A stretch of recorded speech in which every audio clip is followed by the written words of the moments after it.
Today, I have the pleasure of talking to Michelle Gleba Rafalski. Michelle grew up in the family business, Gleba and Associates, before officially joining full-time in 2019, where she now leads business development and operations. She holds a Bachelor of Science in Business Administration and Marketing from the University of Tennessee and brings additional experience from the investment real estate industry. Michelle carries her Series 7, 24, and 66 security licenses along with her insurance license.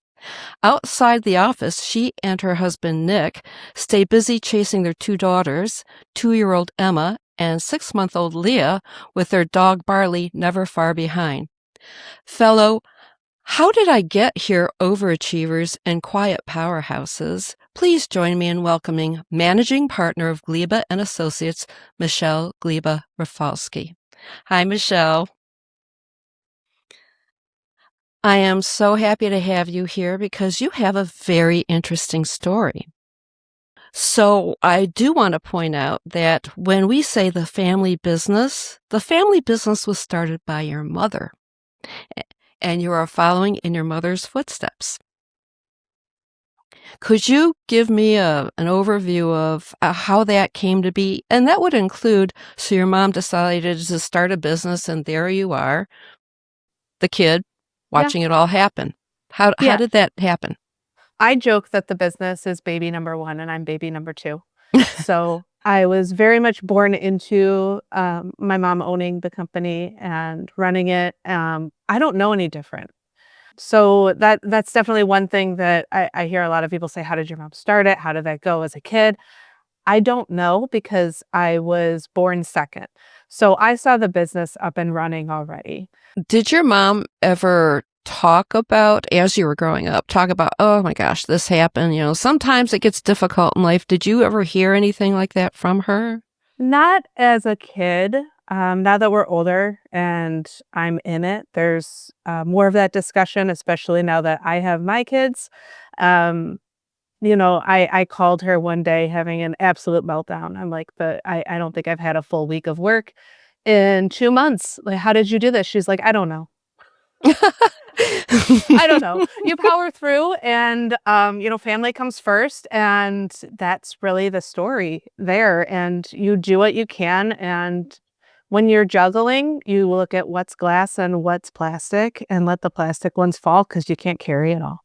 I love this analogy. It's because you're right. When we talk about like spinning plates and all these things that are up in the air, something is going to fall. But what you've just pointed out is it's the non-breakable stuff. It's the stuff like you're going to try and preserve the breakable stuff. Let the other stuff go because you'll just pick it up later, right? 100%.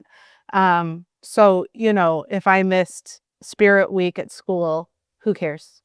Sorry, girls. I'm so sorry, but I didn't have the time or the bandwidth to go make sure that you're in Spirit Week, right? But meanwhile, things need to get done. So it's not necessarily family versus work. It's the balance of both. And balance, I hate that word because it doesn't feel like there's any such thing as balance.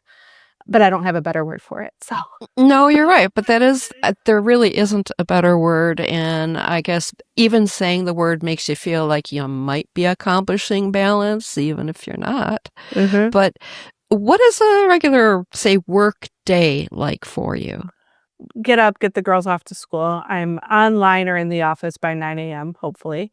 If not 9:05, sometimes that happens. But 9 to 4, I try to focus solely on work and try my darndest to not pay attention to anything home.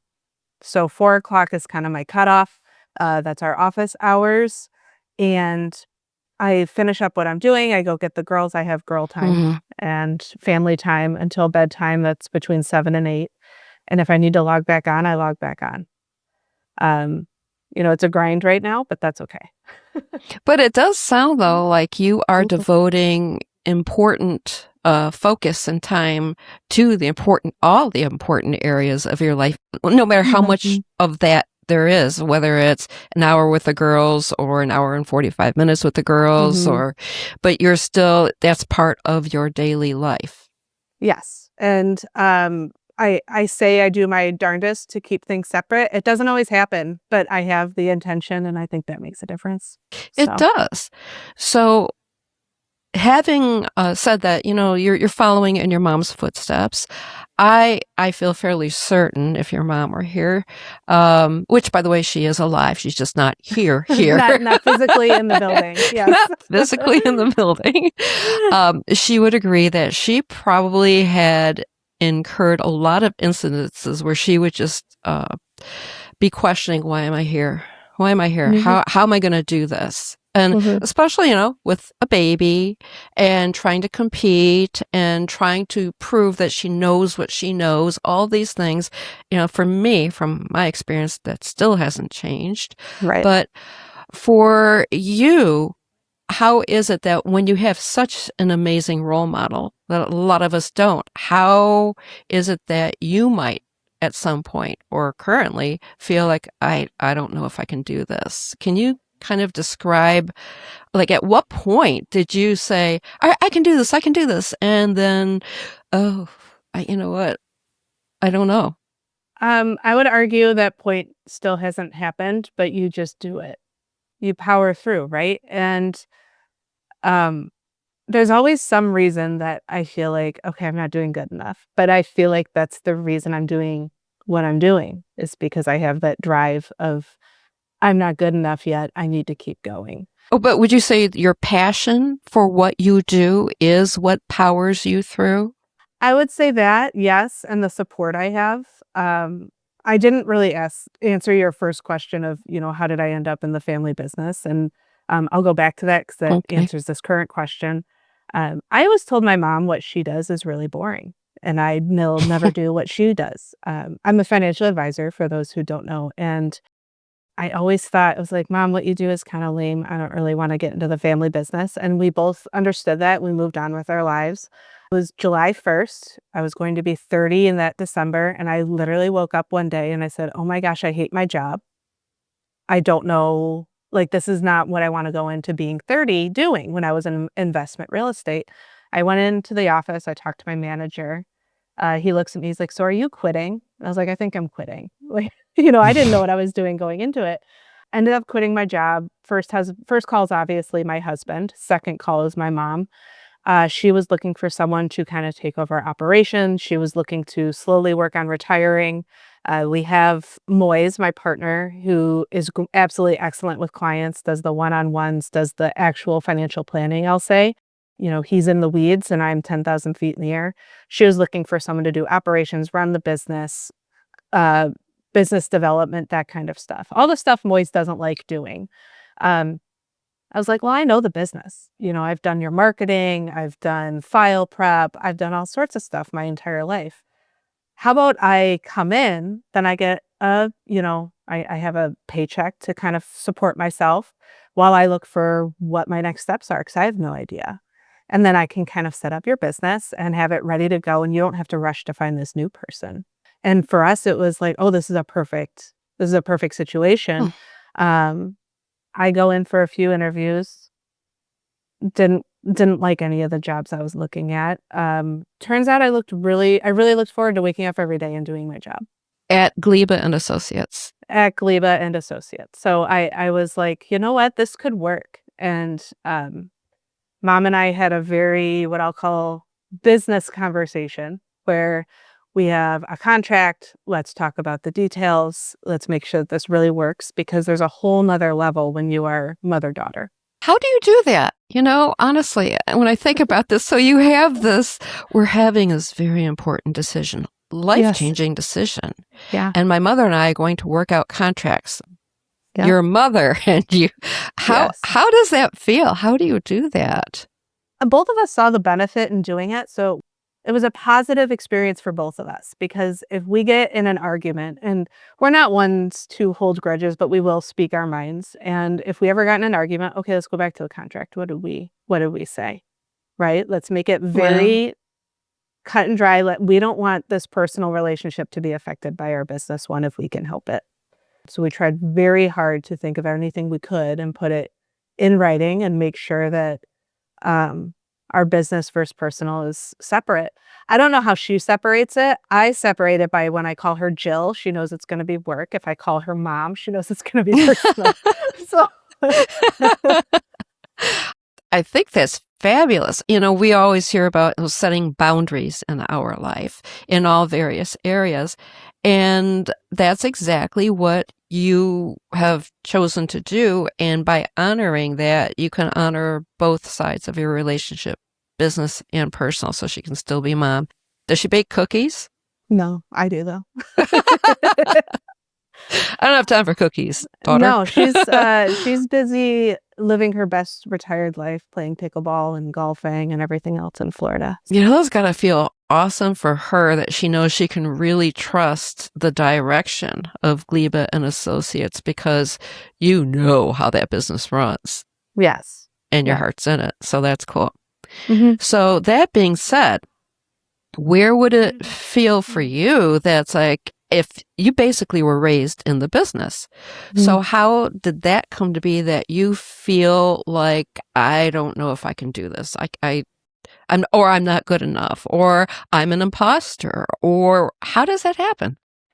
I feel like it's a really easy answer, but other people looking in, I kind of see your point of view too, where for me, I came in, it was 2019. January 2020 was kind of when I started taking my exams for all the licenses you listed off in the beginning. Started taking over operations slowly so Jill and Moise could kind of back off from operations and focus on clients. And then March 16th, 2020 happened. And I was in training and coaching with my broker dealer. I was on a plane to come home on that day. I get off we all landed, everyone's phones started blowing up when we were on the turnpike because the state of Michigan is shut down and none of us know what that really means. So I come into the office the next day and I walk into my office. Everyone follows me into my office and says, "What are we doing?" And I'm looking at them like, I just started. What do you mean? What are we doing? Like, you guys have more experience than I do. And they're like, "Well, you're the one who kind of makes the calls." And I'm like, "Oh, okay." And luckily I have an absolutely wonderful team that they can give me all the information that I need and I can make a decision on that. But I feel like it was kind of lucky in the sense that no one knew what they were doing. So it wasn't just me in this, oh my gosh, what do I do? Everyone was panicking. Everyone was kind of figuring it out as we moved along. So I did have that benefit, but also I had zero experience before we got dropped okay, everyone worked from home for 2 weeks. That turns into months and months and months. It was very stressful being the one who had to make those decisions. And I felt like I was 2 months into making decisions. And here we are. Well, technically you were just 2 months into making it. So how did you do that remotely then too? Because you can't even be in the same room as everybody where you can kind of knock things out together. You're kind of in your own little chamber of silence as you're trying to figure out how, Zoom, we all know. So yes, you can Zoom, but there's a difference. It's not the same. It's not the same. So COVID has turned us into a hybrid office. So a handful of us really enjoy working from home, but not all the time. I'm one of them. So I work from home a day or two a week. We have someone who lives an hour away, so he works from home except for a day or two that he comes in. Because everything's on, a lot of people prefer to meet over the computer now, whether it's Zoom, Teams, whatever. A lot of people prefer that, which is fine. We try to have a day a week that most of us are in the office. But that's how hybrid kind of formed. But to answer your question of how I did it, a lot of mistakes, a lot of figuring it out, really good support from everyone at the office because we're lucky. We've had people in our office Lori has been with us what feels like my whole life. It hasn't been my whole life, but she's been there forever. So she's been kind of my rock. Terry and Moise have been there for 10 years. Gary was hired after me, but we have a good group of people that have been there for a long time and knew how to do their jobs that I was just trying to manage. How do I help you do your job? How do you think it would have, I guess, let's say, turn out? How would that have resulted if you didn't have such a strong support system, not just in your office, but I would assume you probably asked your mom a whole heck of a lot of questions too. Mm-hmm. How, I know this is just you kind of guessing what it would feel like because you didn't experience it, but I'm just curious. Have you any idea, like, how would you have navigated all that if you didn't have the various anchoring points along the way? I don't know. But if there's one thing about me, I like to solve problems, and I would have figured it out. But the support makes a huge difference. When you talk about imposter syndrome, I know a lot of people talk about how they didn't feel support from the outside. My imposter syndrome is a little bit different in that I feel like everyone was kind of pushing me up when I wasn't ready. It was a lot of, my mom and my mom saying, "Hey, like, you're bossy is not a negative word in our household. I want to be very clear, but she's like, you're a bossy firstborn. You got that." And I'm like, "Are you sure?" I like making decisions, assuming I'm given the right information. And a lot of people in our office do not want to be the one that has made that decision. And there is absolutely nothing wrong with that personality trait. It's just the way it is in our office. And you need people who want someone else to make the decision, but will do the research for the decision maker. Because I will get very bogged down very quickly with details if I do too Yeah. much research. But if someone's coming with me saying, "Hey, here's the highlights. What do you want to do?" I can do that. That's my next question then. So you're operating off the highlights because you're right. You can get lost in the weeds very quickly. I too am detail oriented. And Mm, that's where the indecision actually ends up coming from, is because you're thinking of that one tiny detail, which in the scheme of things does not really affect the situation on the whole. So when you are about to say, all right, this is what we're going to do. You know how there's that tinge of, boy, I hope I'm right. hmm You still feel that, right? Oh yeah, yeah. What do you, And you just power through until you hit a brick wall and it doesn't work, and then you turn around and try again.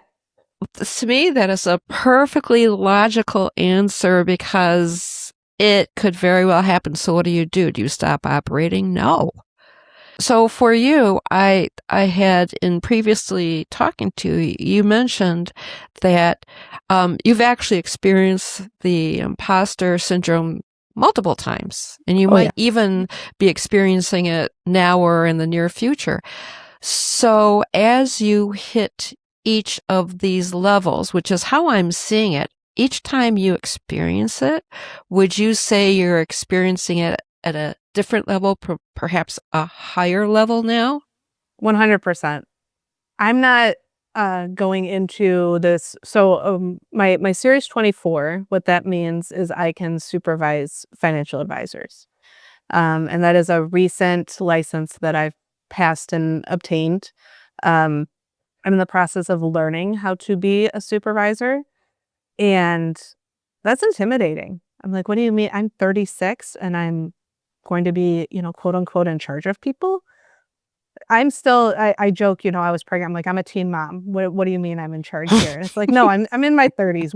We are fine having children. But there is something about, internally, you forget that you are aging and that you are gaining this experience. And you're probably just as experienced, if not more so than others. But looking you're always your biggest critic, right? I mean, That's true.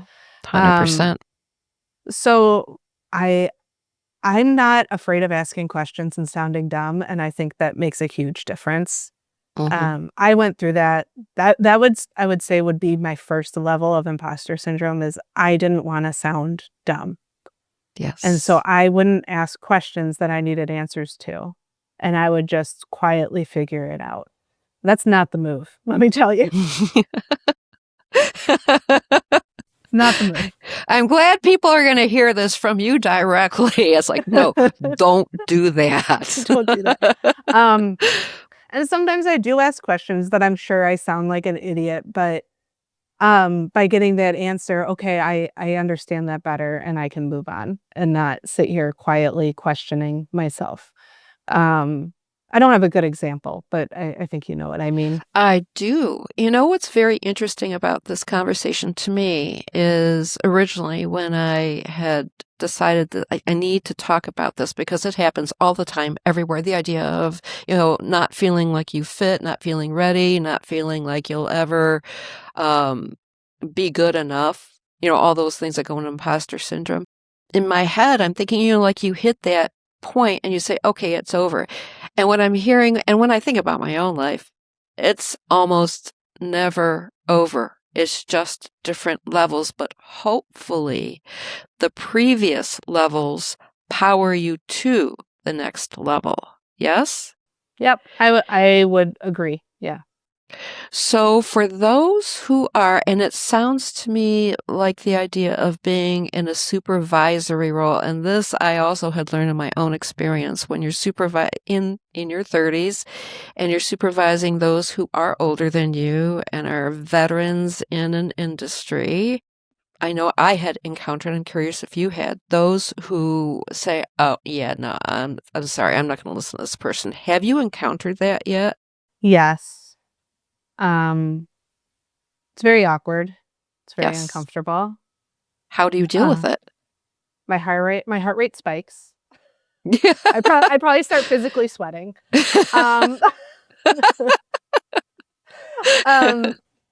It's happened once or twice, and in the moment I've said, you know what, I'm gonna come back and have this conversation when we're both in a better mindset, and let's schedule a time and figure out the best way to go about this. And that's more for my personal needs than theirs, if we're being honest. But I also think that it sets this precedent of, hey, I'm not letting this go. We're gonna have a conversation. I like to think I'm good in the moment, but I also know better. I have said that more than once where I'm like, now it doesn't seem like a good time to be having this conversation. I don't know if we're in the right mindset. What are you doing next Monday at 3 p.m.? Let's have a conversation then. That right there is very valuable, Michelle. It truly is. Here's the thing. When you're in that particular role, making decisions for others who've been there longer, or at least in the industry longer, to be able to really just stop. It doesn't mean you're going to stop moving forward, but to really take that into account. Take into account and say, all right, we're not in the right headspace, and not let the emotion, because it gets emotional very quickly. And what powers that, I know from my own experience, is how you feel about it, of how you're being interpreted or perceived in that role. And that's where I don't know what their emotion's going through, but I know my emotion is like, I gotta deflect right now because this is not going to go well if I don't. Well, and they say there's, fight, flight, and freeze. I know I'm a freezer. So if I'm being combated and, there's the internet jokes that, my body doesn't know the difference between being chased by a bear and a full inbox in my emails. It's true. I mean, it's silly, but it's true. And when I'm being combated, I freeze and I'm like, I need a moment to go gather myself. And if you start getting very emotional, I know I will start getting very emotional. How about we step back and make sure we're logical about this whole thing? Is it all logic? Absolutely not. Is there emotion? Absolutely. Has there been emotional conversations at work? 100%. But I need time to gather myself, and I've always been that way. So I know that, and that's usually how I handle it. Is it the best way to handle it? Sometimes no, but it works. So honestly, that alone is such a wise piece of advice, because both you and the other person needs time to just sit with it. Just, okay, what's transpiring here, and let those emotions go down a little bit so that some logic can kick in. Because the whole point of this is not to have an emotional battle. It's about to move forward together as a team. And it's just, usually somebody else is like, I don't want to take your direction, even if there's nowhere else from which you'll be getting that direction. So I'm hoping that you can learn to adjust real soon because we're going to move that way. And there's also the argument that, hey, I'm not fighting with you.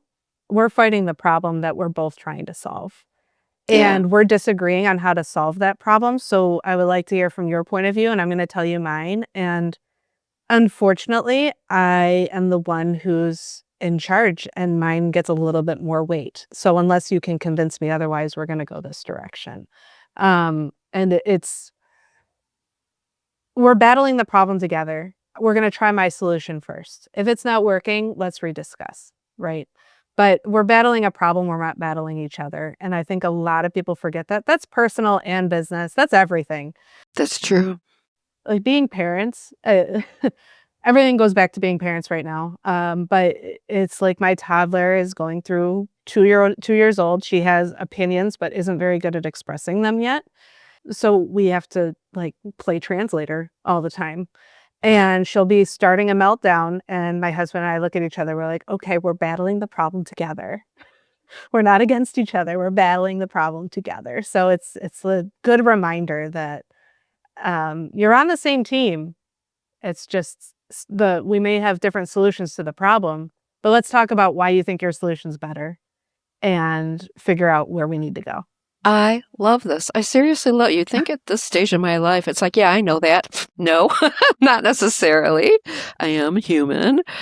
I love that because that right away kind of puts a little pinprick in all of the hot air of the emotion. It just like, you're right. You just refocus together. We need to solve this sitch. So I think that is absolutely the wisest piece of advice we can get today. That's all I can say. So do you have, I'd say a piece, besides that, a piece of advice or some trick, something that you would offer to someone who's in a position similar to yours, realizing, and I for myself going forward can see it's just, you're always leveling up. We're always mutating to another level and then feeling that thing again that, I'm not good enough, not worthy, etc. But I have acquired more tools too. And now this new thing is just think of any movie where you're battling dragons or anything else. Or, if you're in a video game, you're always powering up with a new weapon. Do you have a suggestion, other than that really wise one? Do you have another suggestion for anyone listening that is about to enter that realm of, I'm about to be a supervisor, and I gotta say, I'm really nervous about this? I guess depending how you're entering is a big question, but ask so many questions. I came in and I obviously had experience in the business and that I grew up in it, but I wasn't doing it day to day. And the stuff I was doing was it wasn't very deep when I was helping out part-time before I really started. When I started and I started to do operations, I sat down with everybody and I asked them 10,000 questions about their job and what they do every day and what are you struggling? Most people did not have an answer. I'll be very clear, but I was like, what are you, is there any hard steps that are, clogging the system that you're having a really hard time with? Is there anything you really want me to work on? I will admit I have failed doing that recently, but we try to do it semi-frequently, once a year, if not a little bit more frequent, but I haven't done it in probably a year or two. But it's have a conversation with the people who are in it day to day. And what are you doing? What do you need from me? What kind of support is necessary? And you have to believe them because I realize as a supervisor, I'm not doing this stuff day to day. My great idea could make a ton of sense on paper, but they're in it and they're like, you just added 2 more hours to my week of work and it's not worth it. Listening is important.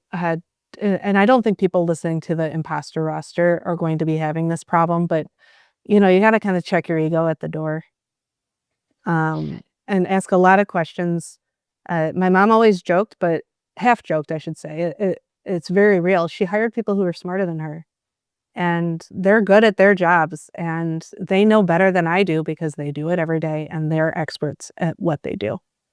And as you know, when you truly do believe in yourself, you also believe you don't know everything, and you're okay with not knowing everything, hence the questions that are asked, hence the, meaning asking a lot of questions and being able to say, oh, okay, that was pretty logical. All right, next question, because you'll get some answers and you'll say, oh, I probably should have known that. But you can't know everything. Yeah, it doesn't matter. You know it now if you didn't know it before. So that's how you know you're not an imposter, because you are doing your best to truly understand the situation. You know what you know and you know what you don't know, which is so big. Yes? Yes. And I don't know when people will be listening to this podcast, but Artemis 2 just landed. It had its big moment. And I loved it. I loved every second. Every God, moment I was yes. able to watch and, Yes. ingest anything from it, I did. If there's one thing looking at those 4 astronauts, you can tell they are the smartest people, but they somehow had 1,000 questions and did not act like the smartest person in that room. They very much were, oh my gosh, I look at all of this stuff that I don't know, and they're thrilled about it. And I feel like that is just such a world life lesson. Yes. World is the wrong word because they were not on the world, but you know what I mean. We are, though. Yeah, we are. But it was just a great moment for me to watch these people that I look up to say, Yeah. oh, wow, that's so interesting. I didn't know that. That was a lot of what they said up there, and a lot of, oh, we can't wait to discover this, this, and this.